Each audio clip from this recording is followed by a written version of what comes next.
My first one is to Dave Rubin. When are you going to debate Sam Cedar on the Majority Report? Oh, I'm not going to debate Sam Cedar on the Majority Report. Yeah. I appreciate your honesty. A question to... 1987. In a church in Brooklyn, a well-known black minister preaches against the policies of Ronald Reagan. The people sing, dance, and pray as if it were a happening. Cornel West talks about popular Gramsciism. Thinking about Gramsci and America, Gramsci and the world, we have to come to terms with a fundamental theme that informs all of Gramsci's work, which is that of the popular creative spirit. We raise the question of what he means by this term. And I think that you have seen some of this at work in people's creative efforts, in people's agency, making and remaking themselves and making and remaking the society and world around them. Of course, in the black tradition here in America, we see that kind of cultural agency at work within the church. You've already seen that, but we also see how it is inseparable from political struggle, inseparable from social activism. Like Kafka, at the beginning of the 20th century, Gramsci described in his notebooks the revolutionary change that the American system was bringing about in modern life and methods of production.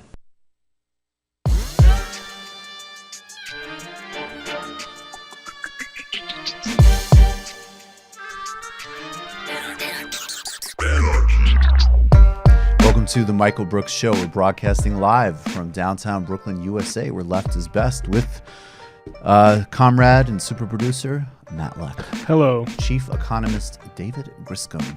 How's it going? Super producer David Slavic in the digitosphere. The entire Michael Brooks Show crew at it in the ever-expanding TMBS universe, ever solidarity-driven TMBS universe. On this week's program, Professor Richard Wolff returns. Democracy at Work. Economics professor, globally renowned Marxist scholar. We're talking about Gramsci, why Gramsci is so vital for understanding our moment. What does hegemony actually mean? It's a word that gets thrown out a lot, but it's relevant for understanding our predicaments today. Plus, we'll get Professor Wolff's thoughts on UBI. Bernie Sanders came and he conquered. Fox News. The town hall was an incredible success for Senator Sanders. We'll touch on that in the Shoutout and several other segments. We're going to do a global update on Brexit. What's the right political strategy there? We know it's a crisis, but we also know it's layered on multiple other crises. Why does the crisis of austerity, the broad-based collapse of capitalism in the UK, get reduced just to the Brexit crisis? And how do we understand it as the left here in relation to the United Kingdom? In the post-game, we have a debunk with Professor Bren Burgess and Richard Wolff, who will still be with us. Noam Chomsky talks about Julian Assange and Lula and the global reversal. The Gem returns with David Griscom, and a whole bunch more on this week's Michael Brooks Show. But first, let's start with this. The third way is done. Now, many people who live in a third way world don't know it yet. And they don't know that the politics that were cultivated in the 1980s and 1990s as a template for global center-left politics, which existed through the Obama administration, which are exemplified by Emmanuel Macron and Justin Trudeau, but had their heyday in the Clinton, Blair, and Schroeder eras, are over. They don't understand this. And in fact, not only is the third way philosophically over, because it is not of our time, it is increasingly revealed to be a sort of apathetic, intellectually, but highly reactive and destructive institutional sort of thirst to maintain power in a changing world. Check out Nancy Pelosi on 60 Minutes. I think we'll just play the audio of this on basically dismissing what Alexandria Ocasio-Cortez represents, along with the other progressive members of the House in the new class. We also saw today in the New York Times the report. This is the headline of a piece by Jonathan Martin. Stop Sanders Democrats are agonizing over his momentum. Here's Nancy Pelosi dismissing other manifestations of that same momentum. It's okay. You need a second? Let's go.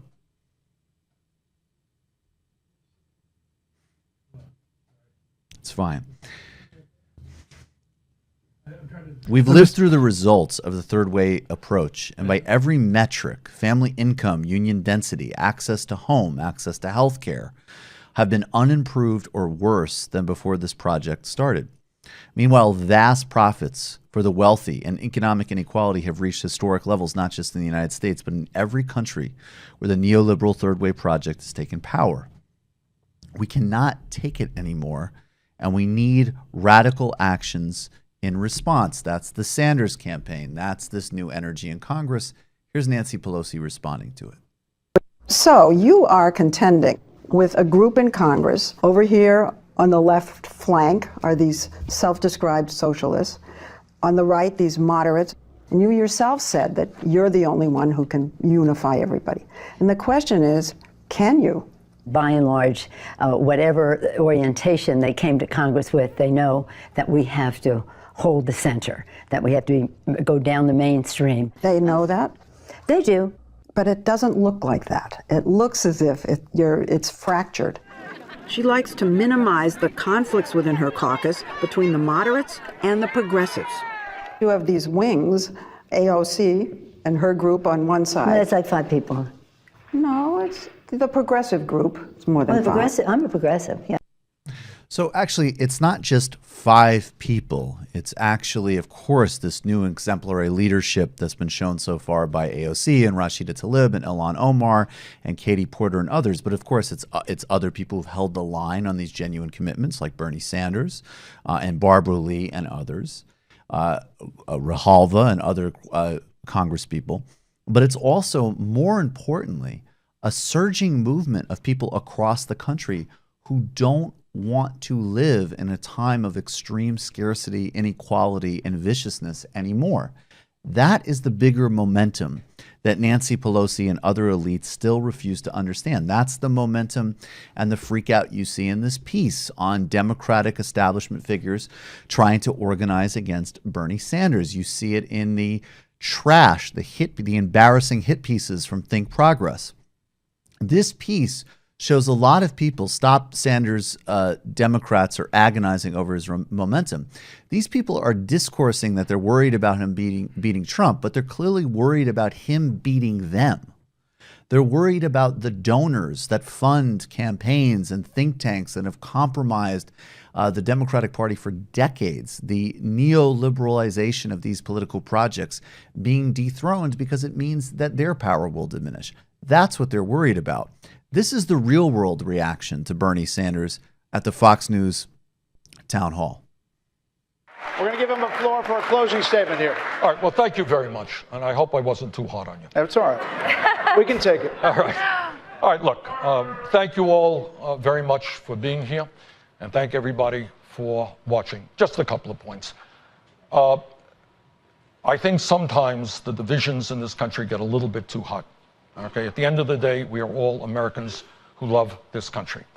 And I also think, and the media plays not a good role in this, and again, not just Fox, is we have a lot more in common than most people think we do. All right, poll after poll.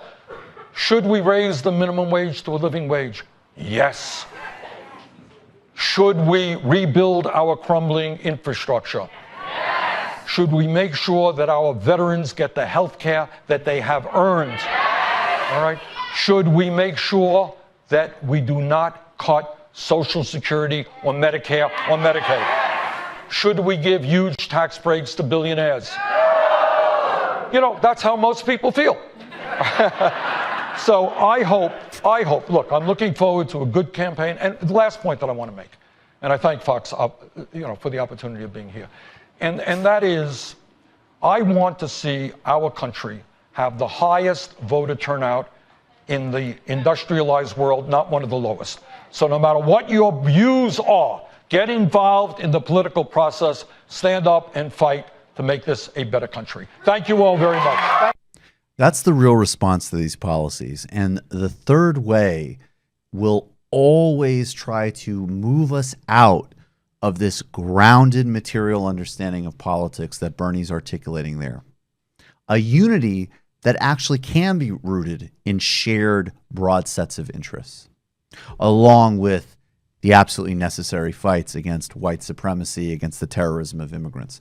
And every single flavor of the week that the media puts forward, O'Rourke, Buttigieg, they are operating inside that same third way template fundamentally. And let me explain precisely what I mean by that. What connects figures as in some ways disparate as Nancy Pelosi or Beto O'Rourke or Bill Clinton or Tony Blair or a John Breaux, if people know that's a reach, former Louisiana senator?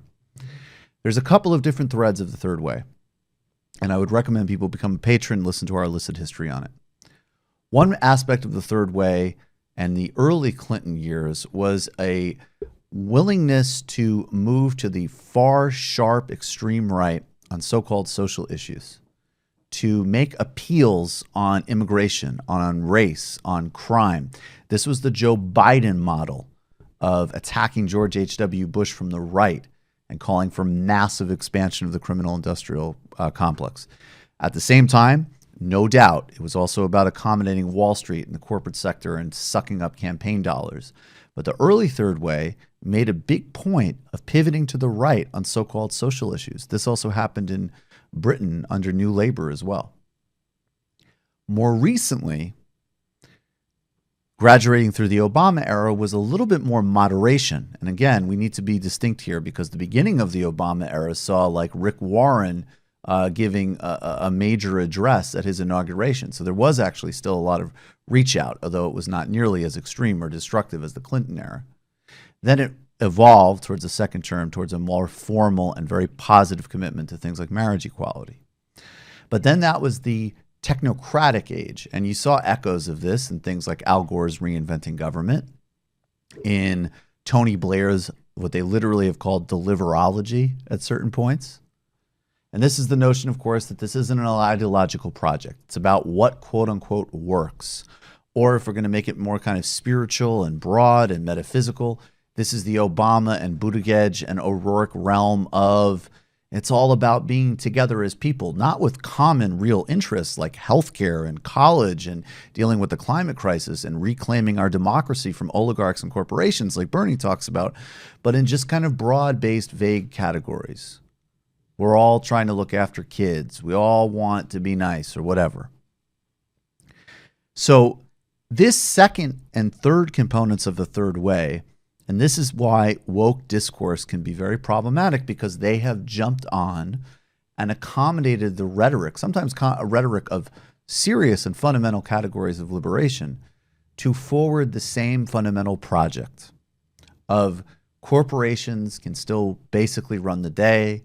We can have market logic solve everything, and we can have a small, piddling social net so maybe a handful of people can test well, can move up the ladder.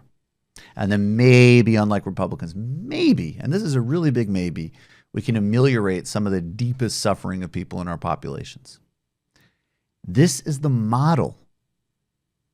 This is the answer. This is the politics. Now, a guy like Brad DeLong, a third-way centrist, he's said for a long time, or he said recently rather, that the third way, the centrists, the neoliberals have been defeated, and it's their job to help social democrats devise better policy.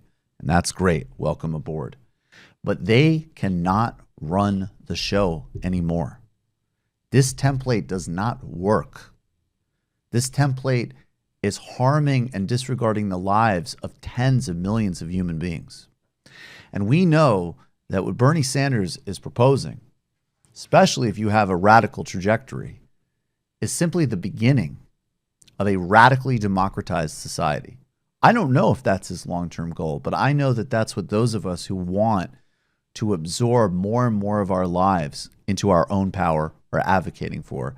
And this step towards an actual social democracy, actual human decency, actually completing the New Deal and the Great Society is the first essential step. The third way is dead in political and ideological reality, but incredibly powerful in money and institutional influence, and we need to defeat it. Guys, any thoughts you want to add?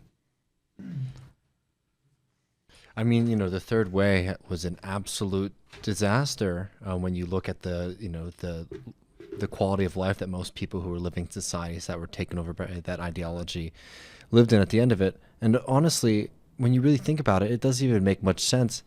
Why should the left be taking power, the left, quote unquote, right, be taking power in the first place if they're not going to do anything with it, if they're only going to take in, you know, some watered down version of what the right wing wants to do? I mean, it's not good politics. It's not good policy. The only people who benefits is a few very wealthy people who want to see more and more of our society privatized. That's exactly right. Yeah, I'm going to look for a tweet so I don't rip somebody off, which it might end up what happens. But they tweeted out that the Democrats didn't change themselves into the finance and business party. They changed themselves into a pointless, basically NGO. Let's see if I can. Right. That because the Republicans are still that party of business and finance. But yeah. Let's go. Well, that's actually the other reality, right? Is that I think there was a period of time where you could argue in the Clinton and Obama eras. I mean, as an example, Obama raised more money from Wall Street than McCain did. So there might have been actually specific pieces of time where the Democrats were claiming that Wall Street, Silicon Valley mantle. But the other distinction is that capitalism is in a different phase of crisis. I mean, in the 90s, it was roaring. And then even in 2007, we hadn't had the meltdown yet. And now, as the contradictions of that get heightened, money is going to move much more uncompromisingly to the fascistic authoritarian tendency of Trump and the Republicans. And again, there is less room for third way policy. Now, I want to make a distinction. I think that there's, you know, some of what is quote unquote third way. And I think what people do need to remember is that, again, there's still a large swath of quote unquote normies that need to be appealed to and might not jump on to every single piece of political subculture bandwagon. That's a really big distinction. But when I say political subculture bandwagon, I'm including people on our side that I have disagreements with, but I'm also more importantly including the people in this New York Times piece who are in fact a political subculture bandwagon that don't represent people's interests at all. They just have a huge amount of money behind them. So that's really the sweet spot. This is Jacob Bacharach on Twitter. People like to say that the Clintonian New Democrats transformed the party into a party of business and finance, but that's not quite right. The GOP is still the party of business and finance. What the New Democrats did was transform their party into a do-nothing nonprofit. I think that's brilliant. No, I think that that's a very accurate read, even down to the idea, you know, that really particularly, again, proliferated in the 90s, but, you know, still very much in today's world, that, you know, that even an honorable and at times very contributing but also problematic nonprofit sector can be put in charge of what are massive macro problems, whether homelessness or clean water, that have clearly are in the realm of government and political power. Yeah, I think also a good phrase too. I like Tariq Ali's phrase, the extreme center, to describe this kind of politics too, because it's not actually like a very calm, well thought out. I mean, it's quite damaging. You see what they're doing with Bernie. It's not like this group of small rational people who are just sort of thinking things through. No, I mean, it's like a very significant political advocacy organization that is trying to maintain some of the most damaging aspects of politics and capitalism of the planet. And what they're trying to do is they're trying to harness people's discontent with those systems and then try to create some synthesis between the people who are doing the harm and the people who are being harmed by those systems. And, you know, real left politics actually is challenging those systems directly, which is why they're trying to push any kind of left progressive movement outside the Democratic Party now. Right.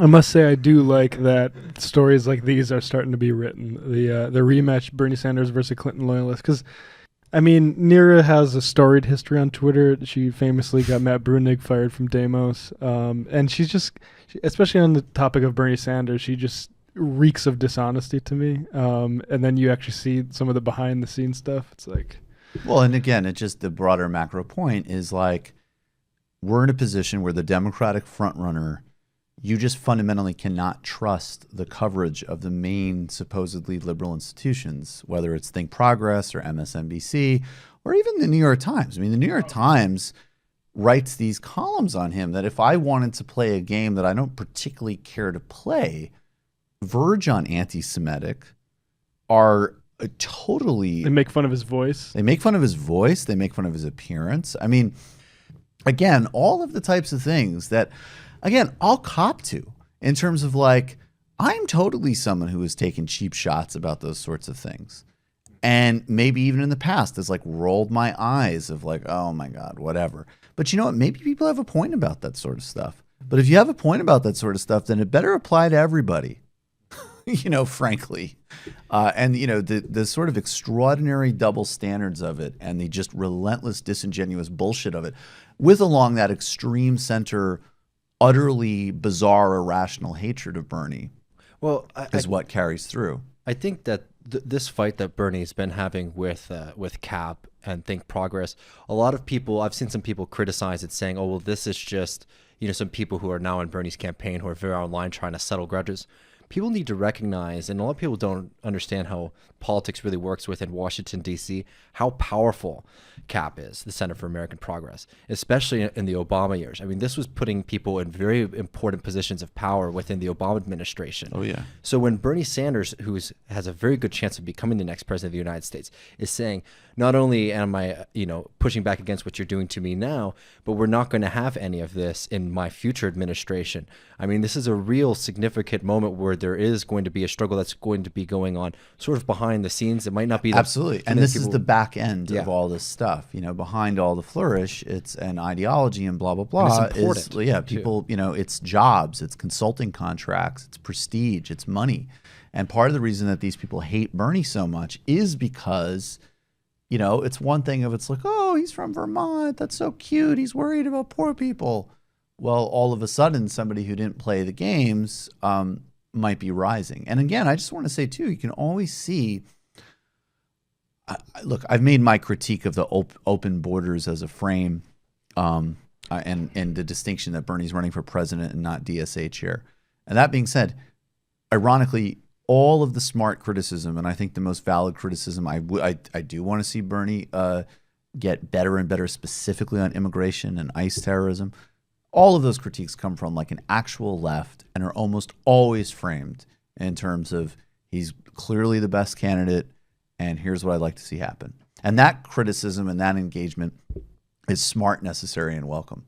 Bernie, I think in the past day or so said something not great about detention centers on the southern border.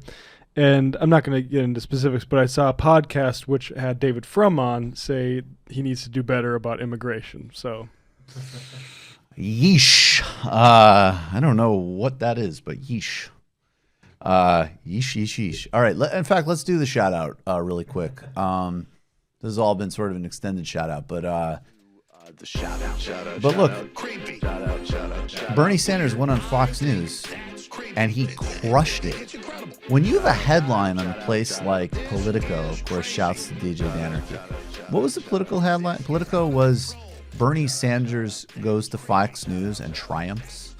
I mean, I'm butchering it, but like this was an objective.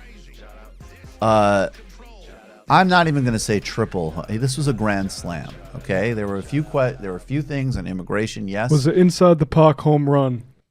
The Brooklyn Dodgers. Yeah. Sanders takes on Fox and emerges triumphant. Now, this was true in almost every single aspect of this engagement. And this brings us back to a couple of points. One, I never bought this idea. Look, the notion that a person running for president would not take a primetime slot in a town hall on the biggest cable news network is ludicrous. And I would expect I've heard that Pete Buttigieg's people are in talks with Fox. I will not. Great. He should do it. I will not critique that. I understand the broader thing. Fox is a cancer. Absolutely. And it's a cancer you have to deal with if you're running for president. And I think the most effective way to deal with it is to basically relentlessly, powerfully, and elegantly totally debunk all of their propaganda and bullshit on an hour of their prime time, in their field. It was an absolute win. And I think also another thing I like so much about Bernie is there's this, actually you can contrast in some ways Clinton and Obama, right? So Clinton was obviously, they're both third way politicians, but Clinton was very much like, you keep it simple. It's 3 main points. You have your bullet points, and on one hand you have this. And not to say, Bill Clinton is an extremely intelligent guy, but he put a premium, and certainly his strategist, James Carville, it's the economy, stupid. And then in the Obama era, there was this sort of like, here's a real practical, disastrous example of this. Part of the stimulus was a payroll tax cut, which was a smart thing to do at the time. The political advisors to Obama were overruled by the egghead economists who said, if you point out that they're getting a tax cut, then people will be less likely to spend the money, and then that will defeat the purpose of the tax cut.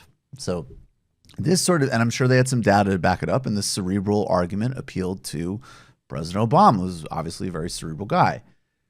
What ended up happening, of course, was that people didn't notice it. Obama didn't get credit for it. Then when the tax cut expired, Republicans went around the country and said he raised your taxes, when in fact he did not. He actually cut them significantly. He just went back to normal levels. Now, Bill Clinton would have been running around the country going, and nothing, no one ever says, I cut your taxes, I cut your taxes, I cut your taxes, I cut your taxes. But it's this interesting argument inside neoliberalism between like the corporate side of like, keep it simple. Everything is like selling a product. There's no difference between politics and breakfast cereal, and the sort of technocratic Ivy League, like, oh, the people couldn't possibly understand, and the more complex answer, the better, right? Instead of just breaking up the fucking banks, we have to have a 1,000-page or however long it is piece of complex, convoluted this and that. Instead, just break them up. Get rid of private parasite health insurance, give everybody point of delivery, free universal health care, period, right? And Bernie is an amazing breakthrough of this because it's not spin, it's not bullshit, it's direct, clear speaking, and it's totally not unnecessarily complicated. It's actually relentless, clear, and simple. And so, whereas, one message might be too complex for an audience like this, or if the proposals, my God, are so technocratic, these Fox propagandists could run circles around it. Or if you're just doing spin, that's obvious. Look, there's a reason why figures like Bill Clinton and Barack Obama are, I would say, basically way more popular than their politics. Because these are gifted, extraordinarily charismatic politicians. So it was a great performance. It was the right thing to do. And shout out Bernie Sanders.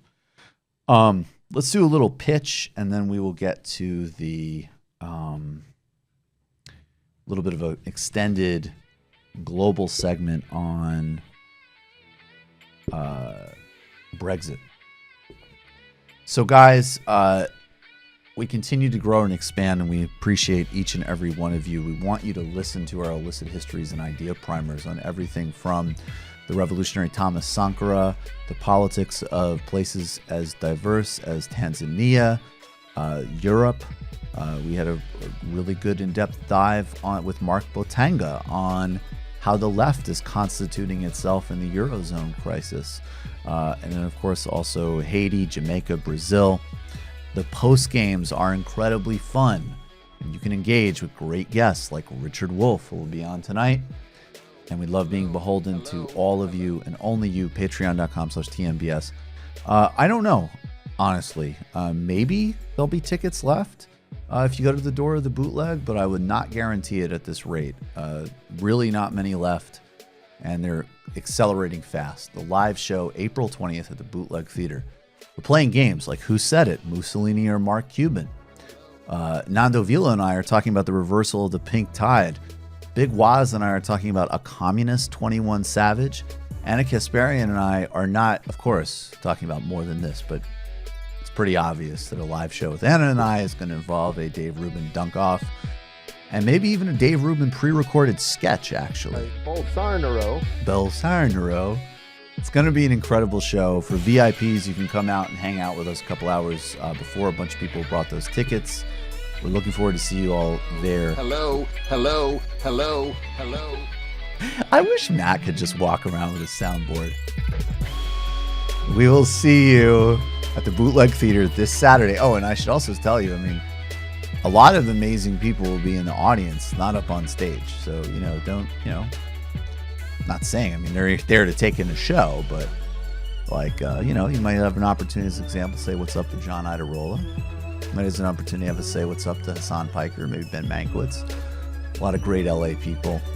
See you soon. Become a patron. Buy your tickets. #MeToo. Sorry. It is a little compulsive. Can I see? Well, can you give me a little? Keep it simple. Keep it simple. Infrastructure. No bumps in the road. It is very, very disturbing when I hear the millionaire or billionaire word. And I told them to stop it. Knock it off. Knock it off. Nancy Pelosi's probably still talking to that guy. Yeah. That guy still actually has an influence in the Democratic Party. So, Brexit is still happening. And Nancy, let me reset this. Brexit is still happening. Theresa May was able to go to European leaders and get a delay now till October. I believe it's Halloween. And basically, there was supposed to be a hard date to leave in late April. Instead, there's been a short-term extension. I'm quoting now from Vox. There's been a short-term extension of Article 50 from the EU leaders, moving the date from March 29th to April 12th. That was the first move. And now she ended up getting, and I'm going to quote one more time, EU leaders, after much debate, agreed to postpone Brexit again, but this time until October 30th. The EU did give the UK an option to leave earlier if Parliament managed to pass a Brexit deal before them, but the country still must participate in European parliamentary elections between May 23rd and 26th. If it does not, the UK will leave the EU without a deal on June 1st. So this will put them, again, there's a European Parliament. Different European countries field candidates from different political parties, and then there's different political blocs inside the European Parliament, and the UK will be in the extraordinarily awkward position of fielding candidates during this ridiculous process. And a main sticking point, of course, is things like what will the trade relationship be between the UK and the European Union. That's still a major source, obviously, for the UK, even though they have strong trading partnership, obviously, with the United States and trading partners in Asia and Africa. But the Eurozone is still a major source for the United Kingdom. Then there's the fact that the Good Friday peace accords and essentially a semblance of peace and stability, which is not on a super robust foundation in Northern Ireland, because a lot of the political divisions that were created through British colonialism there are still alive in terms of a lot of group separation between Protestants and Catholics, and very different perceptions, obviously, of whether or not Northern Ireland should be in the United Kingdom. In fact, a extremist royalist party is part of this extremist Tory coalition governing the UK right now. So coming up with the so-called backstop, something that will not close that border, which is what allows the Good Friday agreements to exist. Essentially, the agreement has found a loophole in that the Northern Ireland is obviously not declared, it's not independent, it's not a part of Ireland, but there's an open border between Ireland, which is part of the European Union, and Northern Ireland. So people who want to feel part of a united Ireland or a more independent country generally can use that borders. That needs to be preserved, or this whole significant accomplishment of Good Friday could be blown up. And you already see, by the way, a lot of tremors in Ireland of things like potential rearmament and polarization, which is incredibly dangerous in this context. All that being said, we're going to go to Jeremy Corbyn in a second. And of course, Jeremy Corbyn is a figure that is relentlessly under assault from the right in the UK, from the tabloid press, from the Blairite right wing of the Labour Party. There's a huge amount of disdain for him in the United States. Jeremy Corbyn is not perfect, but we can obviously be very clear that a vast majority of this disdain is because he's running on a genuine democratic socialist message. And he's talking about dealing with the systems crisis that the United Kingdom has been in, along with, of course, the rest of the world, essentially, since the Thatcher-Reagan era. That's what this is about. You know, if this was just about anti-Semitism, you would have plenty of examples in the Tory party. And if this was also just about anti-Semitism, you would not be equating the profound danger of anti-Semitism and evil of anti-Semitism with, of course, correct critiques of the Israeli government for its policies towards Palestinians, conflating those things as disingenuous and dangerous, period, wherever it exists. So what Jeremy Corbyn has actually put forward is, first of all, having a customs union so that essentially trade can continue with the European Union and the Eurozone. Then there's the question of the open movement of open borders and free movement of people. This is something that labor, from a left perspective, has not been great on under Corbyn, and that is what people probably in the left of labor are most concerned about preserving, although I have to say, presumably, a lot of the more blue-collar areas that voted for Brexit that are labor-leaning, I doubt they're particularly committed to that political project necessarily. But that's an area, obviously, that's worth fighting for. And incidentally, that's an area where arch anti-Brexiteers like Tony Blair, of course, have been most willing to compromise. They're concerned about the freedom of capital, not so concerned about violence towards different populations at a border. But it's something, again, we need to be politically realistic about. Then there's the idea that you constantly hear in the press here, and you constantly hear in the UK, that's there just needs to be a people's referendum. There'll be another referendum, and then this crisis will be solved. No polls and no shifts in the Brexit conversation indicate that this people's referendum would pass. In fact, polls show it's still really tight, and you could be in an even more disastrous situation where you have continued to set all politics on hold. You've reduced all of the UK crises, which are multifold. There's a crisis of austerity emanating from their own policies after Gordon Brown was taken out of office in 2010. There's the longer-term structural crisis, which is coming to a head across the globe, going back to the late 70s and 80s. There's obviously, like everywhere else, there's an ecological crisis. There's also the fact that regardless even of Brexit, the Tory party has adopted some of the most vicious, racist, anti-immigrant policies of the Western world right now. So what Corbyn and Labour have actually been attempting to do, in addition to saying we need to have an election because this is a shambolic government, which is horrible to people and simply cannot function, and we need to go to the polls, period, has also been trying to say we need to solve the problems out of Brexit while also addressing the systems crisis in the UK, all of which gets no attention in the Western press. So this is Jeremy Corbyn discussing his, first of all, Theresa May finally reaching out to him to collaborate on Brexit as the crisis is intensified, and his stance on the broader process. When the Prime Minister announced she wanted to speak to me to find a Brexit compromise, I very generously agreed. I didn't have any advance notice of her invitation, by the way. I found out when I heard it on television, which we turned on in my office as I was meeting the cooperative group of MPs. And they very generously said, you don't need to spend too long answering our questions because we think you've got something else to do now. But it is scandalous that it came so late in the Brexit process. Not at the 11th hour. Not even at 5 to midnight, but at 5 past midnight, after the Prime Minister had missed her own deadline of the 29th of March.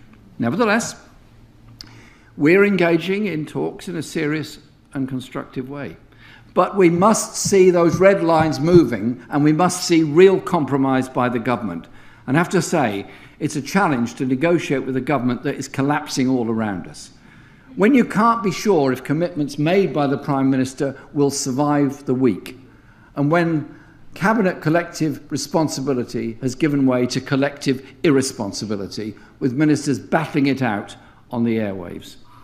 Nearly everyone now agrees that the Prime Minister could and should have tried to build a consensus much earlier. We might be in a very different place if she had. But instead, she stuck rigidly to a flawed plan. She ran down the clock and ran out of time. The extension she's had to agree is a result of her failure and is yet another milestone in this government's mishandling of all aspects of Brexit. There's no doubt about that. And of course, Jeremy Corbyn, always much clearer and reasonable speaker when he isn't being misrepresented and smeared by the media. Now, Corbyn's been really clear. He's going to respect the results of the referendum, and he has called, in his own words, says there needs to be access to European markets, and above all, there needs to be a dynamic relationship to protect the conditions and rights we've got for the environment and consumer and workplace rights. We've put those cases very robustly to the government, and there's no agreement on it as yet. Now, of course, the Tory government wants to undermine the European Union standards and do away with them. They're a right-wing government. They don't want labor protections. They don't want environmental protections. Absolutely, any economic crisis will be used as a cudgel to destroy things like the NHS. Now, that being said, Corbyn is both actually being more strategic than most people talking about Brexit realize, because a people's referendum could be actually an extraordinary disaster. And he also represents a left anti-European Union position.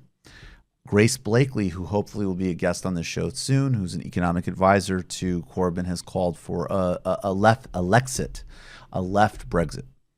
And her argument, and the argument of this position, is really simple.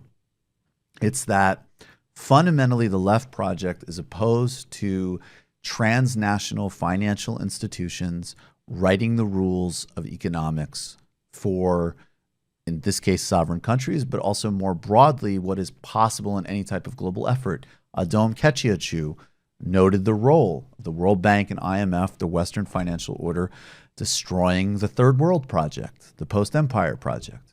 So there is a left case here against institutions like the European Union. Now, as Blakely says, relative to the World Bank and the IMF, the European Union actually stands out because they do provide a modicum of labor and environmental and other crucial standards. That's why there was a point, particularly in the late 80s, where a fair amount of people on, as an example, the UK left were willing to say, okay, let's stick close to the European Union because obviously it's better for an American model from the perspective of human well-being. That being said, the more ambitious parts of the labor agenda, like turning small and mid-sized businesses, if they want to get a government grant to turn them into workers' cooperatives, like a much broader effort to seriously democratize the UK economy, that will run up against the European Union at some point. Now, I am intellectually compelled by the Lexit position. The trouble is there was never that position in the offing. The reality is that Brexit was definitely driven by a combination of broad anti-establishment politics, xenophobia and racism, and also people with right-wing agendas for the British economy. Again, people who want no standards coming from anywhere, period. People who do want to Singaporeize the UK.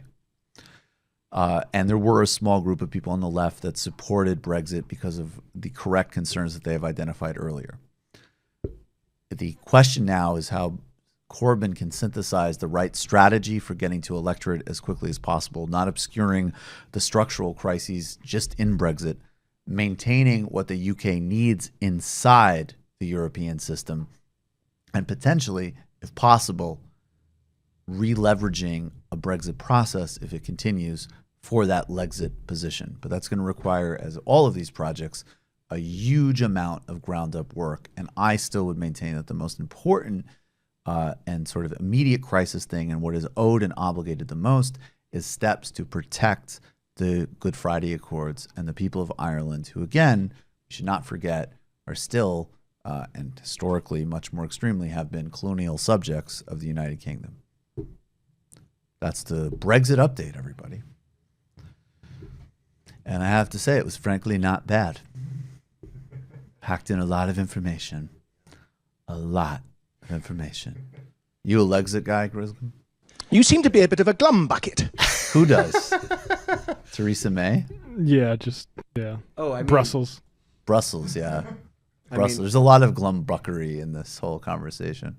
I definitely understand where, you know, the European Union was definitely a neoliberal project. But I do agree that given the character of the way that this exit is going right now, that we're not seeing a moment where people are trying to, you know, democratize their economy. They're very much fighting against this very xenophobic and rising right in the UK. So you have to find a balance of that. I will say that I think that Corbyn has been very good at trying to find a good balance between trying to renegotiate certain relationships with the European Union, while also hopefully being able to get away from some of the aspects of regulation which are meant to maintain finance capital. That's exactly right. I think you got to get your nemesis at the door, and then you can do your segment. Richard Wolff should be entering the studio momentarily to knock. Wow, David's getting very slow up from the chair. He's not moving that fast. He's not. The drum roll is on. Hey, there they are. David was quite nervous. Professor, wow, I like that Professor Wolff has his leather jacket on, and you could see he's not coming here to play. David was very nervous opening the door. He walked very slowly to it. Don't overcompensate. It's okay. You should. It's right here. I'm sorry. You can make room on the couch. David's going to do his segment, which obviously is a great insult, but there's nothing I can do about it. And then we will welcome. Oh, sorry. Yeah. It's that way. It's around the corner. Yeah, that's okay. You know what? If you need to mark your territory, in America. It's time for the economic update, the GEM system with David Griscom. David, have at it. Yeah. You want to take a breath? It's okay. Professor Wolff is here. It's all right. He's wearing a leather jacket. I actually am scared. I don't have any fears. That's one thing that's important to know about me. If you've ever worked a retail, there we go. Pull on my old Colt McCoy. If you've ever worked a service job or retail job, you've probably understood what is called as the salary trap. Wherein, you know, somebody who's been working, you know, on the line at a bar or pub gets moved up to manager and they get paid, you know, $28,000 a year, but now they're expected to work overtime and they're no longer getting any overtime benefits or higher pay for that, right? And it's something that is used all across the United States, basically to squeeze out extra labor from working people. It's very exploitative. It's very much happening to low-wage workers. So during the Obama administration, at the end of the Obama administration, they actually made a move to change this. And Obama was going to put in a new rule that basically anyone who was on salary, who was making less than $47,000, would now have to be paid overtime if they're working more than 40 hours a week. Right. Now, obviously, immediately this gets challenged by the courts, and all of these pro-business groups are trying to stop it. And basically, it just got shut down in Texas. So now that we have Donald Trump and these friends of labor, they've introduced a new rule that is a new overtime rule. But of course, the Trump's rule is ridiculously low. So it's only going to cover workers who are making $35,000 or less. Basically allowing, yeah, exactly. You know, making it seem like people are making $36,000 a year, some high-paid CEO or something like that. We're not going to help you out. Instead of how much money do you need? And you have to understand that a lot of times these are people who are working in industries like, you know, hotels. So these are people who are basically required to be on site 45, 50 hours a week and basically aren't able to have a good quality of life because of these really exploitative rules. But just to understand the difference between the Obama rule and the Trump proposal, 8.2 million workers in the United States are going to be left behind because of this new Trump proposal. And just to look at the demographics of that, it's 4.2 million women, 3 million people of color, 4.7 million workers without a college degree, and 2.7 million parents of children under the age of 18 who are going to be who are not going to be able to benefit from overtime, which, by the way, was something that the labor movement fought tooth and nail to get.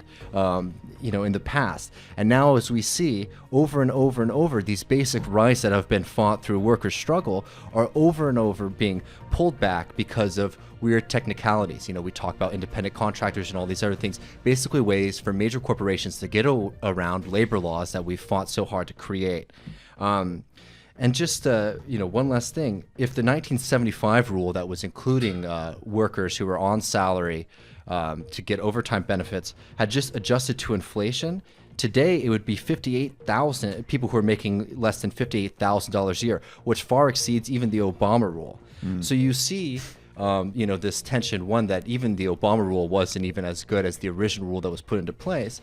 And two, you see fundamentally, this is the difficulty that we're going to have when it comes to regulating capitalism, as long as we have workers in spaces where they're under the dictatorship of capital. Because capital is always going to find ways to skirt the rules and regulations that we've put forward until we can have stronger worker protections and workers actually controlling their own schedules, their own salaries, and things of that nature, instead of being arbitrarily put into positions where they're forced to work overtime without pay or any benefits for it. Well, I thought that was great. We're going to take a brief break, and then we'll see what Professor Wolff says about how that went. We might do the classic. Welcome back to the Michael Brooks Show. Joining us now is esteemed guest. I'm going to read relatively all of your bio, Professor Wolff. You like this? Okay. Professor of Economics Emeritus at the University of Massachusetts Amherst. I'll skip the years. He's currently visiting professor of the graduate program International Affairs at the New School University. And of course, he's also host of the Economic Update and founder of Democracy at Work. Thanks so much. Kind. Very kind. Thank you. Can we hear, is Professor Wolff up? Thanks so much for coming back. Glad to be here and was looking forward to it. Can I ask you first off, before we get to anything else, David Griscom's segment, or we... That was good. That was good. That was good. Whoa! The only thing I would add is, because I just like to do this, in the old days, that would have been bracketed as an example of class struggle. You can't say those kinds of phrases anymore, so you don't. You give the details. But the risk of that, the good part is, okay, you can give them a good example, and you just did that. But the bad part is, it's an example of something, and it's important to see that never stops, that class struggle, which is part of the argument. And you just gave us a wonderful example about you fight like hell for overtime to recognize what that takes out of a family and out of a person. And no sooner do you finally get it, or I shouldn't say no sooner, even before the ink is dry on the law that makes it the rule, the forces who didn't want it are trying to figure out how to evade it, how to weaken it, and how to repeal it. And they'll do whichever one of those is feasible over the next period of time, making you once again have to engage the struggle in a new generation. It makes you kind of, after a while, shake your head in a moment of depression about how long it takes for people to understand. And at the end, you were very brief.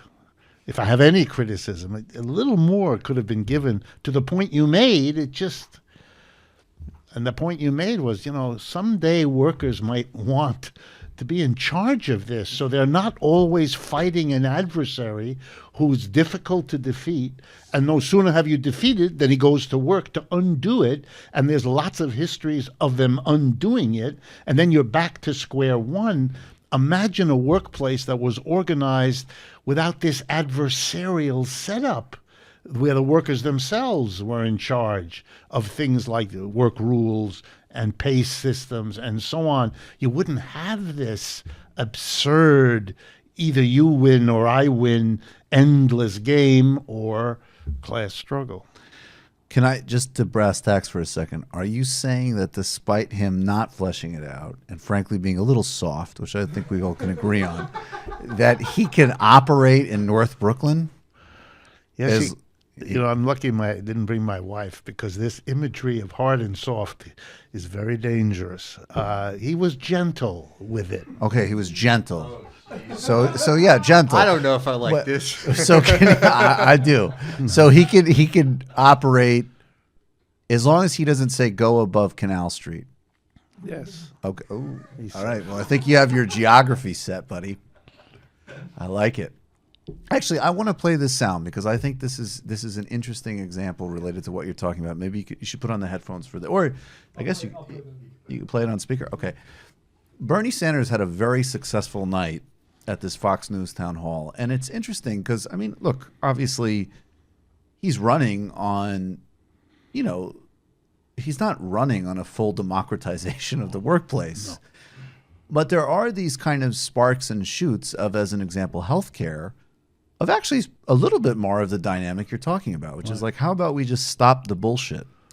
And here was a great example of this and the audience and their feedback to this proposal on Fox. And I'd like to get your thoughts after we play it. This audience has a lot of Democrats in it. It has Republicans, independents, Democratic Socialists, conservatives. I want to ask the audience a question. If you could raise your hand here. A show of hands of how many people get their insurance from work, private insurance, right now. How many get it from private insurance? Okay, now of those, how many are willing to transition to what the senator says, a government-run system? There's 180 million people on private insurance. All right, let's deal with that, Brett. And fair question. They would be lost, right? Well, to your Brett, system. Fair okay. question. Okay, good, thank you. I know it's what the right wing throws out, so let me answer it, all right? Millions of people every single year lose their health insurance. You know why? They get fired or they quit and they go to another employer. I was the mayor for 8 years. You know what I did, what probably every mayor in America does? Is you look around for the best insurance program, the most cost-effective insurance. You change insurance. Every year, millions of workers wake up in the morning and their employer has changed the insurance that they have. Maybe they like the doctors. People are nodding their heads. Okay, so this is not new. Every year. Now, what we're talking about actually is stability. That when you have a Medicare for all, it is there now and it will be there in the future. That's some degree of what you're talking about. Absolutely. I mean, it's literally the same as the segment went over. You could have someone explain to us that for the early history of capitalism, wherever it settled in as the dominant system, employees didn't get health insurance. They got a salary or a wage, and that was it. Workers had to fight, and a long time and very difficult, before they got things we now call benefits, one of which is health insurance. No sooner did they get health insurance over the objection of the business community than the business community went to work to undo what they had lost, the struggle to avoid it. Okay, now you have it. So what do? To this day, they bargain over the coverage. You will get covered for this illness, not that one. This prior condition, not that one. As soon as that struggle is a little bit underway, they hit you with another one. You'll now have to have a copay. When you go to the doctor or the hospital, you're going to have to kick in. Well, it's a little bit at first to get you over the hump, $5, $10, but then it goes to $20, and then the $30, and then the $50, and then we have the deductibles, the first $umpteen you can't recover. I mean, it's endless. And then if they can, they weasel out of it one way or another. So as Bernie says, to have a private insurance is no security at all. And the double irony is you had to fight for that. And so now we see the effort to go a bit further, and the same forces are trying to prevent it in order not to lose control. Why do they want the control? Well, Bernie just explained it, because they can then bargain each year and nickel and dime you out of the support you're supposed to get. It's endless, and it will continue to be endless. Even if we get what Bernie wants, there will be one effort after another then to lower, to water down whatever the national health insurance covers. And if you don't want to believe me, just take a look in England, where the Conservatives have been working for the last 10 years to undo the National Health Service there, which is a major struggle and has the same breakdown between the left wing behind Jeremy Corbyn, sort of England's Bernie, that we see here. And literally, it's our future. So this is what, because I want to talk with you about Gramsci tonight. And I want to bridge this, and I'm going to start, it's not directly related, but this is why I want to know more about Gramsci, and I've read Gramsci a bit, and I'm using him for my book, actually. But this is maybe one of the most moving quotes I've ever been exposed to. And Professor Harvey Kay actually forwarded this to me. Great Harvey Kay, another real teacher on our show. And this is Gramsci in 1937. He's writing to his son from prison when he's actually in the process of dying. Okay. I think you must like history as I liked it when I was your age, because it deals with living people and everything that concerns people. As many people as possible, all people in the world, insofar as they unite together in society and work and struggle and make a bid for a better life. And you can't fail to please you. All that can't fail to please you more than anything else. Isn't that right?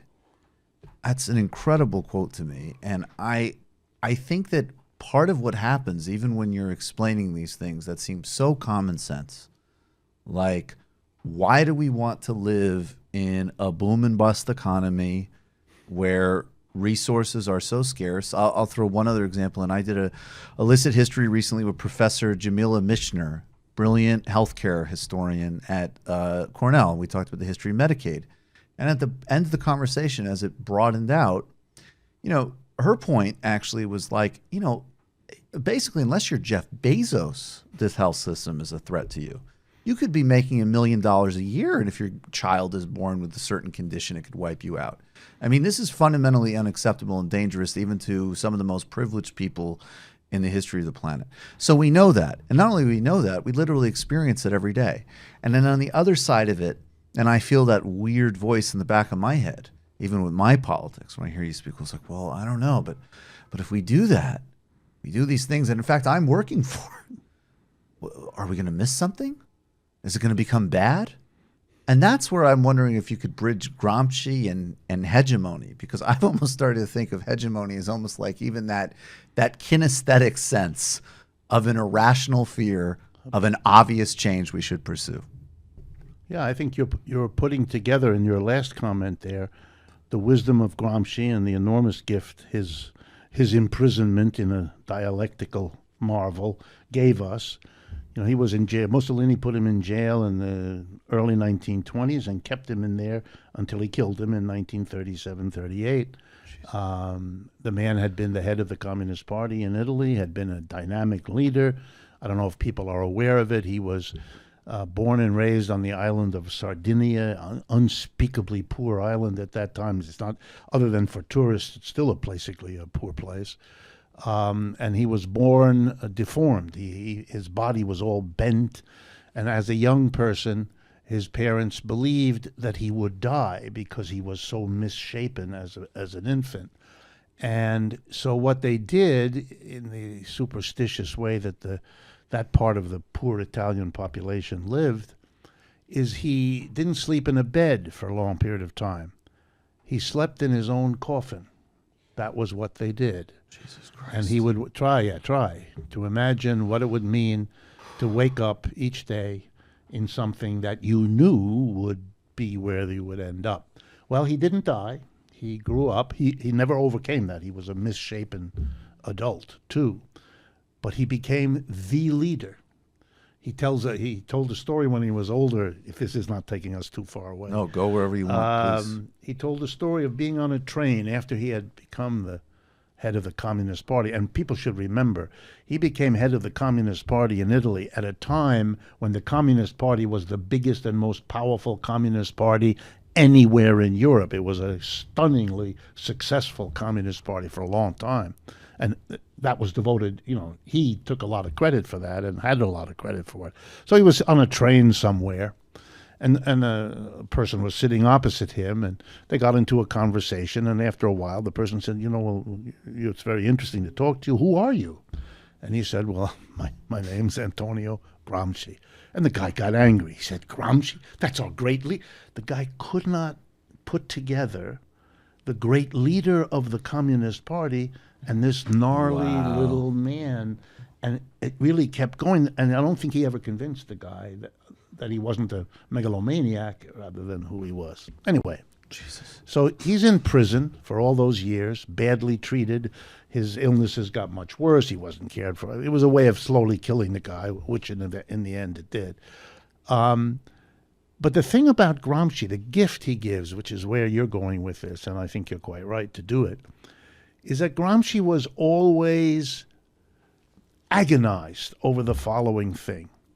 His first introduction into big-time politics was a massive general strike that took place in the Italian city of Turin, Torino in Italian, which was the home then, as it still is, of the Fiat automobile company.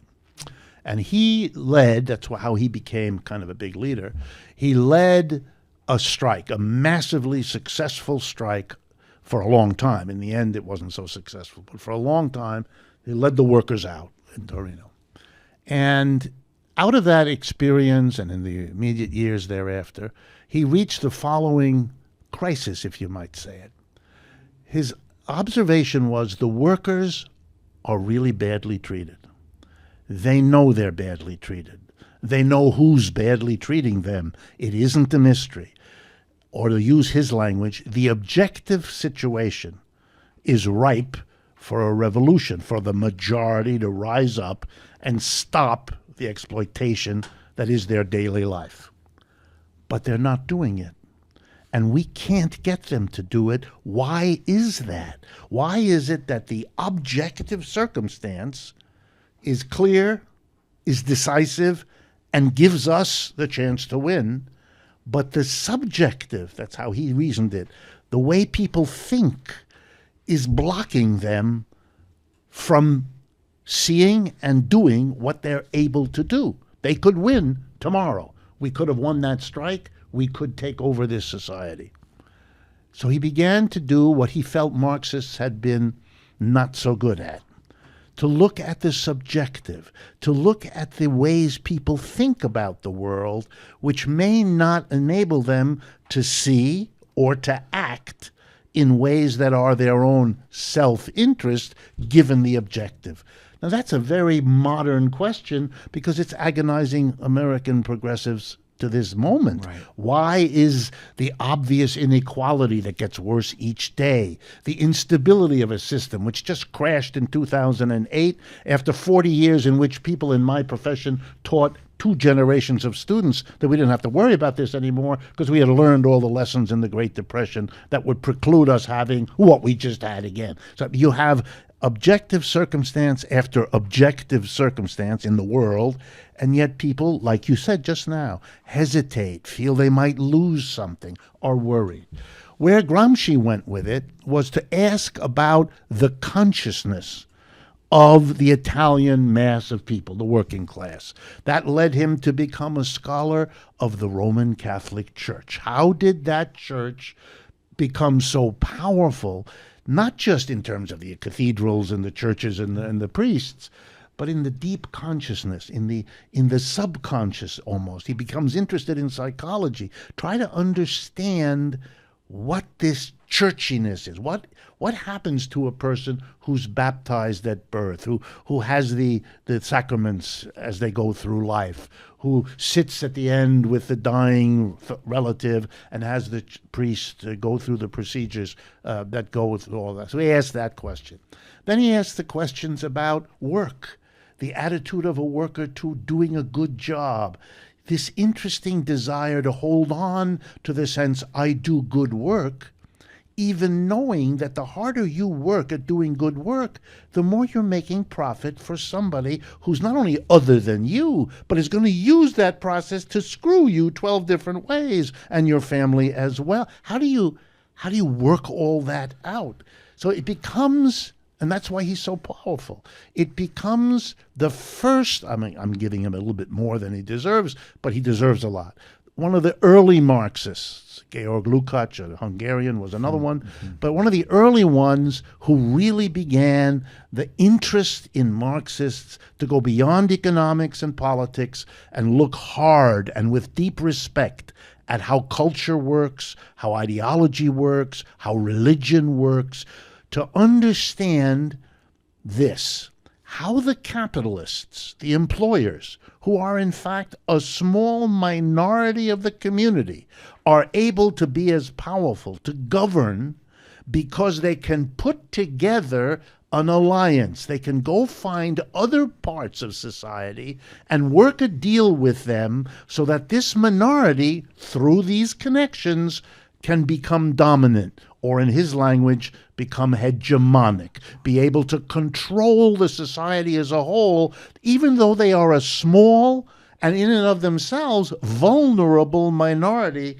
until they have hooked in, for example, the religious community, perhaps, and the artistic community, and the skilled workers' sense of themselves. And the minute you see what Gramsci's trying to do for Italy, the ability to apply that to the United States today jumps at you. Right. So, and also I would go so far as into looking at ourselves self-critically, like in terms of how we replicate these things in our own communities and our own activities. And obviously some of it is unavoidable. I'm not especially having grown up without any money, I'm not a hair shirt person. So I'm not talking about, these like, oh, well, you shouldn't make a profit or make a living or any of this sort of thing. We live in the world as it is. But then conversely, when we're constantly, even if we're discoursing a certain politics, but we don't treat each other with compassion or solidarity, or we don't try to at least somewhat model or prototype something different in our own, spaces, we could be replicating that same hegemony. Well, yeah, I think if Gramsci were here today, I'll pick a provocative example. If Gramsci were here today, he would say something like this to us, say about the last 50 years of the AFL-CIO. The AFL-CIO is a minority. It's the organized workers, the unionized workers. Back in the 1940s, 50s, they had a third of the private sector workforce in the unions.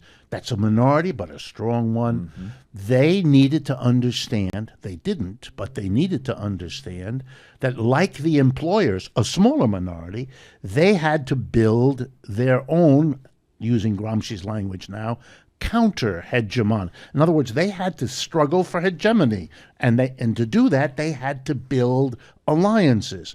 Now, coming out of the Great Depression, they already had an alliance. They had an alliance with two socialist parties and a communist party, and they were big in those days.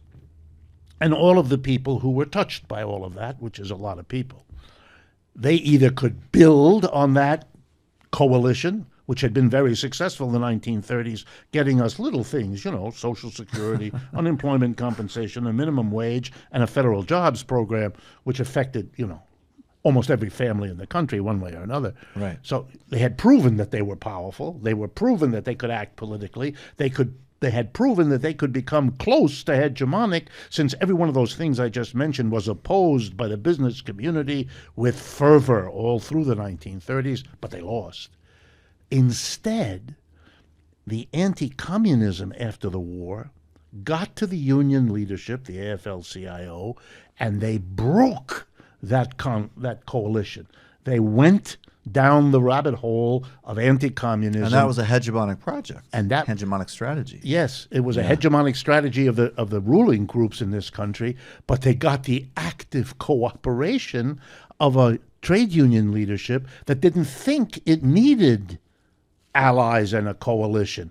It went on its own, and it's been 70 years of decline that we see as the result. And even with this 70 years of decline, and by decline I mean the number of people in the union goes down virtually every year for the last 70 years, despite those years, they still, to this day, are very anxious about allying with people on the left. You could see it with Bernie. Only a small number of unions went with him the first time, right. Maybe a bit more this time. Some of them have learned. But the hesitance is like what you said a moment ago. There's something deep inside. The American people were traumatized by the destruction of the New Deal coalition to the point where getting involved in any collective enterprise with a leftist tinge is scary, is something that, without understanding it, my students who don't know any of this history and certainly didn't live it, they feel anxious in a way they can't pinpoint, even when they're honest enough to admit it. And my argument is that's Gramsci's wisdom. Something was done to immobilize the risk of a counter-hegemony to better solidify the hegemony of the employers. How do we build counter-hegemony? Well, the first thing is to recognize the problem. It's like with everything else. The first step forward is to recognize that the labor movement, for example, if we were to start there, we don't have to, but if we were, has to have broad social allies. If there's a feminist movement, rush towards it to build an alliance. If there's an anti-racist movement, do it there. If there's a movement for gay liberation, wherever it is. Did you see some of this in the Chicago teachers strike, which I just keep emphasizing? I think that was so important. We think of these big things which were huge, Occupy, Black Lives Matter, and Bernie, but in 2013, I think it was, there was the great teachers strike, an uprising against the Rahm Emanuel mayoralty. And there's a lot of reporting about how but it wasn't just a strike. They were helping parents find other places that kids could go. There was so much more happening in terms of a base of the teachers saying, like, not only do we need more, obviously, but we could use what's happening in these schools as a launching point for all of the assaults, gentrification, loss of housing, all of these things. And they really had a sense of that, I think. I think they do, but I don't mean to be depressing anyone. But they need to become communists, goddammit. I get it. I know. No. Core brand proposition.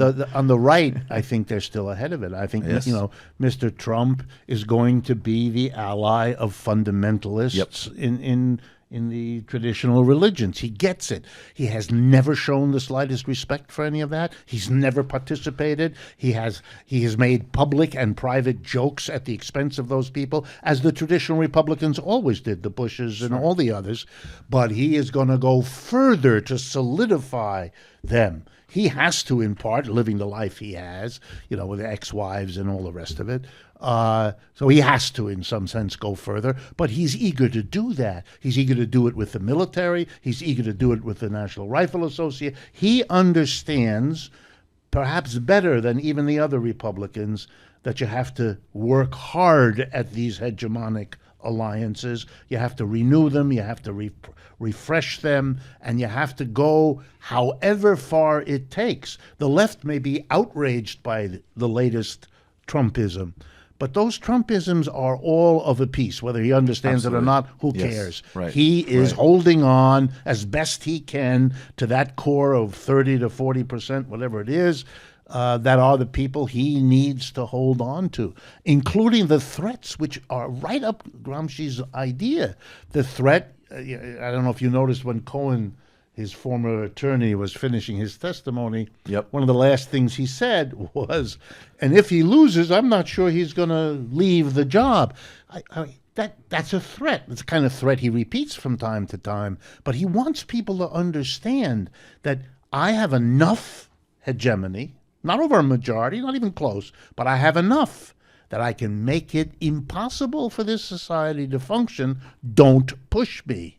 He said that to the Republicans during the race, the others that he was running against when he won the nomination, and he's continuing. Remember with Hillary, when he said, she said, you will agree to abide by the results of the election. He waffled. Yep. He didn't want to be caught. These are ways of cementing your people together, and something comparable on the other side, I don't see that often. I see much quicker willingness to forgo an alliance, forgo a coalition. Well, you see a great example of that, we talk about her a lot, is how they relate to Ilhan Omar, right? I mean, there's a handful of people, I think very clearly in the last cycle of this outrageous incitement against her.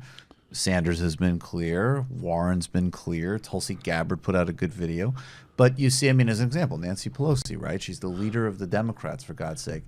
And her angle was in this appalling video. And I'm when I call something appalling, I'm good at that because I'm, for better or for worse, my usual default mode with Trump maybe should be more outrage. I still find the guy pretty funny, obscene. I want to defeat him and everything, but I'm not the typical, I can't believe he. First of all, I can. Right. And secondly, sometimes it's pretty funny in a disgusting way. But this one really was, a video splicing her footage with celebrations of the September 11th terrorist attacks, disgusting and absolutely incitement, in my opinion. And her angle of Oh, well, essentially it's really tasteless to use 9/11 footage like that, completely evading the actual reality of what the Republican Party and all of their media apparatus is doing here to someone who's literally facing death threats, is a great example, I think, of what you're talking about. And also the fact that how could that ever even be counter-hegemonic? I mean, I think of the first election that I, could vote in, and it was Kerry and Bush. And that it's interesting because even in that narrow lane, it was, we need to beat terrorism and we want to give you more freedom to own houses. And the answer was, God damn, we got to beat this guy. That was it. He's really bad. And I went to Vietnam. I must know. Right. But to build these hegemonic alliances, I mean, you really have to understand that that's what we need to do. It doesn't mean that you give up your own positions, your own identity, your own particular focus in whatever movement, gets you going and motivates you, excites you. You can stay with your position and you can disagree with others, but you can do that in the context of an alliance. If a fundamentalist Christian who believes that God is running everything can get into political bed with Mr. Trump, who grabs pussy, I mean, for God's sake, you can see people who understand, even if they never read a word of Gramsci, they understand a deal. Right. By the way, these deals can unravel. It's not made in cement. It has to be cultivated, and both sides have to give something, but they're doing it over there in a way that I think the left has to catch up to. Far more strategic and less dogmatic, too. Yeah. What are we going to say, David? Well, I think like another way to think about hegemony too is like an example is like country music in the United States, right? So think about like the 60s and 70s, like you have the outlaw country music, like Johnny Cash, right? Right. Like if you listen to Johnny Cash lyrics, like they're really radical, We really like powerful. Johnny Cash. Yeah. I mean, like Man in Black is an incredible song. He talks about poverty, he talks about, mass incarceration, he talks about ending the war in Vietnam. Imagine something like that going on the country radio today. It wouldn't happen. And what you see in the 90s is you see a consolidation of power of a few small record companies that basically pushed out any kind of more radical left-wing ideas in country music. And now you see country music being more identified as like a right-wing genre of music. Right. And that's how you also create, like now all these people who grow up in the South and that's like their traditional, the music that they listen to or that think is like their cultural music. It comes imbued with all these ideas that are being fed to them, and it's not even an organic thing. And understanding that aspect of politics too, I think is something that we really have to get better on the left, like significantly better, because the right is everywhere. And think of the irony, the choice of folk music or country music. In the 50s and 60s, at the height of anti-communism, it was the reverse. The country music and the folk music was almost the literature of opposition. The leaders were Pete Seeger, who's a communist, Woody Guthrie. And like a literal, I just want to underline, a literal communist. That's right. Not a member a of the social, party. Yeah, he was a Woody communist, Guthrie, right. another one. Right. And the Weavers, another group. They were the dominant things. You went to a folk music concert, 90% of those performers were left by modern American standards, far left. So the music was going directly up into the left when the popular culture was going through the McCarthy period. So there's an unevenness here, but there's also a lesson that the music that is going in one direction now can go in another one if we are aware. For example, suppose the American left listened to what you just said and took as an important goal the beginning of finding and celebrating and building the audience of those musicians who, and they're there. We know they're there. We celebrate the few that there are now.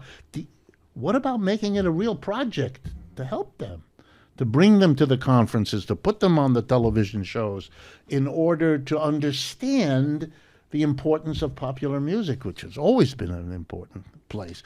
Gramsci wrote about popular music.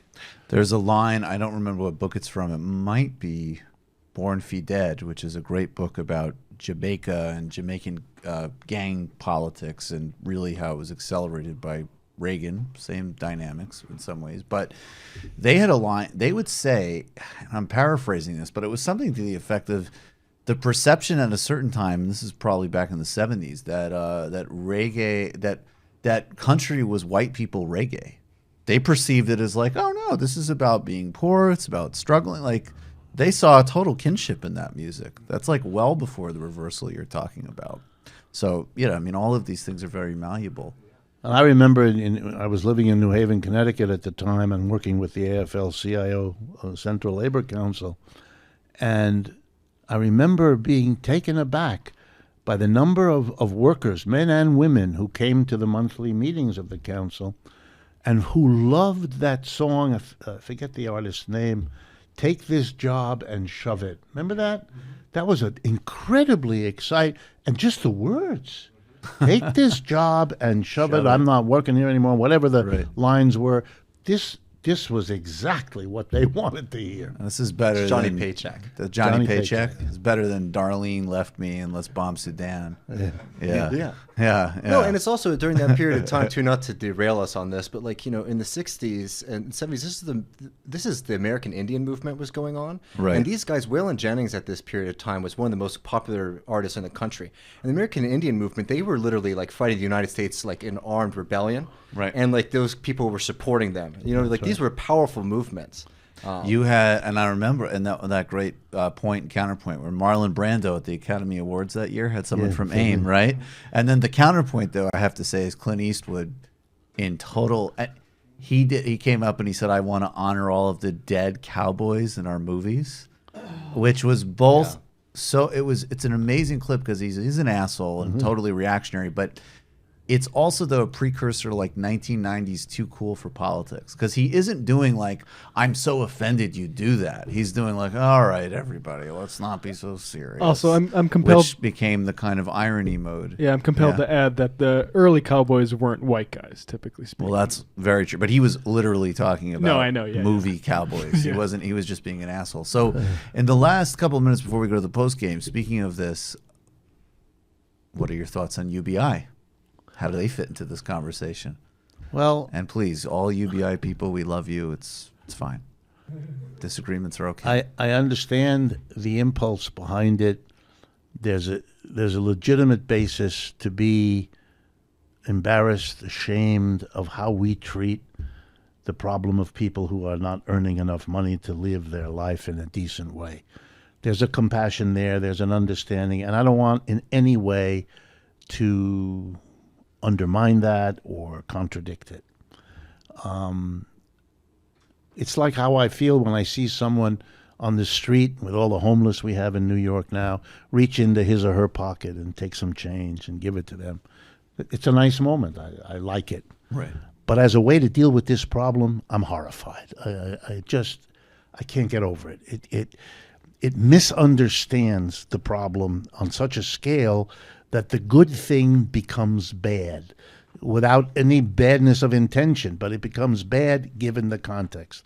And for me, the basic question always has been, if we give everybody an income who doesn't earn one by their own labor, or a basic one to which then your own labor adds, we are creating two groups of human beings in our society, and that's absurd. I don't understand why we do that. We have a long history of seeing the endless recriminations and bitterness that arises between these two people. The difficulty one has is blamed on the other one. What if it goes to absolutely everybody? Some people are putting forward. Even if it did that, as long as it allows the rest to continue, that's the problem. So that some people will be rich on top of what they get as their thing, and other people will live. Oh, we can't do that. Why are we doing that? For me, let me give you the example, and I don't think it's an exaggeration. The example that illustrates it is you as a parent taking your two children, your two little kids, to the park. It's a lovely day. You're going to the park. In the park, you encounter, you and your two children, an ice cream truck, a young man or woman who's making ice creams. So you've got two kids, so you buy 2 ice cream cones and you give them to one kid. Wow. The minute you do that, the other kid starts, what the hell's going on here? And starts crying and because what have you done? And you realize in that moment, you just did the big mistake. So then you compound your mistake and you put pressure on the one to whom you gave the 2 cones to give the other one to his, her sister, brother, creating a level of tension and conflict and enmity between the 2 siblings that will scar them for life. Why are you doing this? This is crazy. Redistributing wealth is a dangerous social process. It's unnecessary. Don't distribute it unequally in the first place. If you want to deal with the tensions between rich and poor, stop distributing income and wealth that way, and then you won't have the destructive redistribution conflicts that we are awash in and that distorts and ruins our social life and literally takes many people's lives.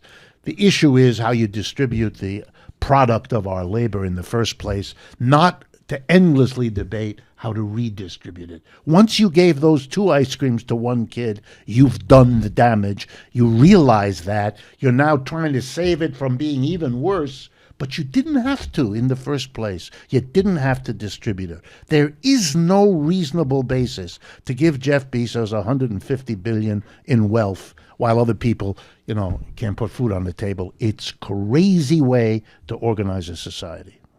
It also really disturbs me when you frame things as inevitabilities, right? So, this notion, and it isn't just, I'm not trying to speak indirectly. It isn't just Andrew Yang. There's a very broad rhetoric that one of the reasons we need to have UBI is because automation is going to come in and it's going to eliminate all sorts of jobs. Now, I said this before. I'm not going to play the clip of him, and I will never give him any public credit. And the only reason I talk about him is because he's a danger, because he identifies correct arguments at times. Tucker Carlson was on with Ben Shapiro, and this came up.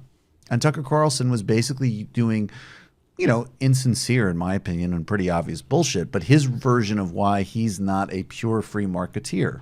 And he said to Ben Shapiro, he's like, look, if you told me that 20 million driving jobs are going to get eliminated by technology, I would stop that regulation. I wouldn't just allow that to happen because the market demands it. That would be a disaster. So even when you frame that you cannot have a collective action in response, even a Keynesian or social democratic one, you can't just say, oh, well, if Google's going to create driverless cars that will eliminate 20 million jobs, giving everybody $1,000 is not the answer to that. The answer to that is to stop Google from doing that project. And if you don't see that as even a possibility, then I think the game is lost in terms of what we can do in the long term. Let me give you another thing you have to see. Right. Different from that.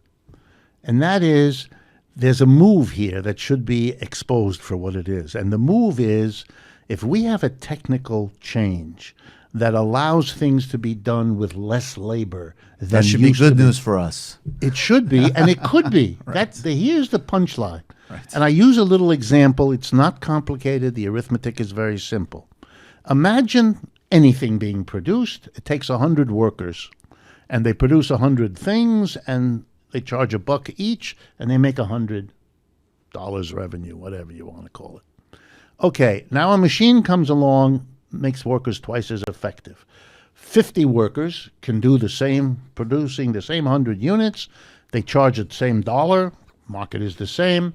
But now the revenue that used to have to be devoted to paying those 50 workers can be kept by the capitalist, the employer, because he doesn't need those 50 workers because they've been replaced with a machine. So he keeps that portion as extra profit that he used to pay to those workers. So for him to realize the profit that that machine makes possible, he must and does fire 50 workers.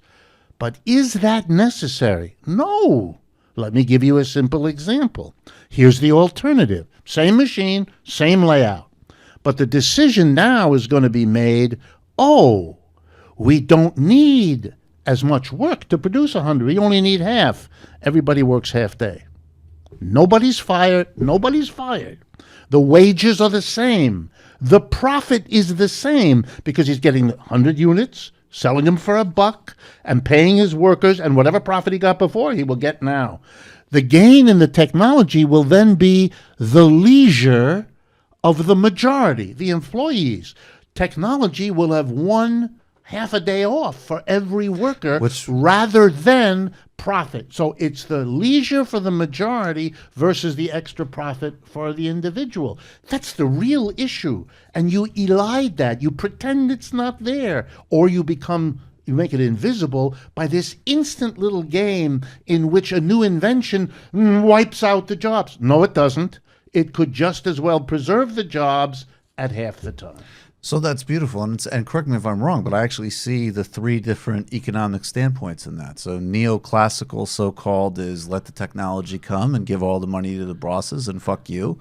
And then the Keynesian is some version of, whoa, we need to figure out how to regulate this because that's a big deal, but it doesn't solve the actual structural problem. And then the workplace democracy / communist answer is let's take those inventions and turn it into leisure time, or at least let the workers decide. Let the workers decide how they want to use that invention. And they would probably, realizing that if they made some more profit, it would allow them to do things in the business that need to be done, fine. They would then divide the benefit between that part that goes to leisure for everybody additional and that part that goes to profits, which they, if they were in charge, will then decide how to dispose of. It's a different way. But the notion that we are prisoners of technology that will wipe out jobs, stop. Don't let that premise be established, because you then let the fox in the hen house, and then there's only a detail of which hen he eats first.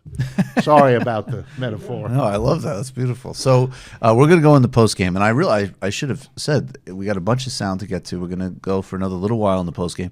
Professor Ben Burgess is actually going to join us for a minute, and he wants to debunk a myth alongside of you. We've been doing these debunk segments with him, and recently we've debunked Nancy Pelosi's talking points on single-payer healthcare. We've debunked the libertarian non-aggression principle. We've done a whole bunch of debunking. So he'll join us.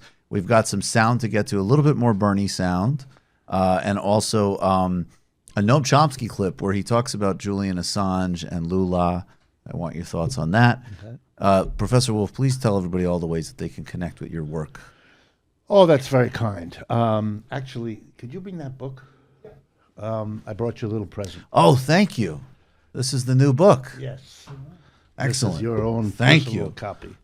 Understanding Marxism by Professor Richard D. Wolff. You know, here's an interesting factoid about America today. That little bastard should shut his mouth. I ran around. Whoa. Did you write about David in the book? Exactly.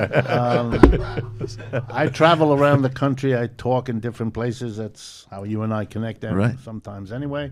What was that? Boise. Boise. We're in Boise. Yes.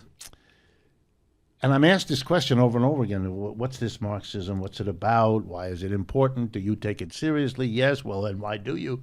So finally, I mean, there's too many times repeating myself. I bore myself listening to myself. So I wrote it down in hopes that I could make something useful for people who wanted a short overview of what it is that they might want to pursue in the realm of Marxism, as I think, of course, it is worthwhile doing. If you're interested in what we do, thank you for the opportunity. So excited to read this book. Here's the things that we do. Every week, we produce a radio and television show called Economic Update. It's broadcast on a little over 95, 96 radio stations across the country, and goes through several TV networks. The biggest one is the Free Speech TV network, where you can see it as a TV show. That's the first thing. Every other month here in New York City at the Judson Memorial Church on Washington Square, I do a public talk about what's happening in the global economy. That's videotaped and on all of everything's on YouTube. You can watch all of Professor Wolff's way more than you're ever going to want to. People are going to want to watch a lot of it. It's indispensable. We have a couple of websites that have a lot of interesting material. One of them is called democracyatwork.info, and the other one is rdwolff with 2fs.com. You can follow us there on Facebook, Twitter, Instagram, and all of that. You can also communicate directly to us and our team, and we will respond to you. And in addition, I run around the country giving talks when people would like me to come. My next one is on April 23rd in some sort of debate at George Mason University, Ooh. which you can think about with all of its ironies and so forth. Yes. But I'm available to do that kind of thing. Some public intellectuals are available to debate people. Yes. Some of them. Yes. Yes. That's right. Yes. Emphasis on some. Yeah, and some of those who invite us to debate then drop out and don't explain to anybody that they dropped out. We've heard about that here, too. Yeah, we've heard about that sort of thing. Yes, and leaving you with the impression that that the Jordan River has many offshoots. Ooh. Anyway, so it's a complicated. Want this smoke? Such a story. Anyway, thank you for the Oh, opportunity. obviously, it's a great honor. Thanks for hanging out with us in the post game. Of course, we want to thank all of our many, many patrons now. We continue to grow, and we appreciate all of you. Join us, get this global political education and fair amount of reckless jokes. Reckless meets Marxism plus Dipset plus Al Jazeera. Come and get your tickets, of course. See us April 20th at the Bootleg Theater for the live show in Los Angeles. We're incredibly excited to have Big Wozni Lambre, my comrade, my co-host of Woke Bros, which you should also check out on the Black Opinions Matter feed on iTunes, as well as Anna Kasparian, the great Anna Kasparian of the Young Turks, Nando Vila of Fusion, the Athletic. Come on, people. See us there. We're going to be in the post game in a few minutes. Thanks, everybody.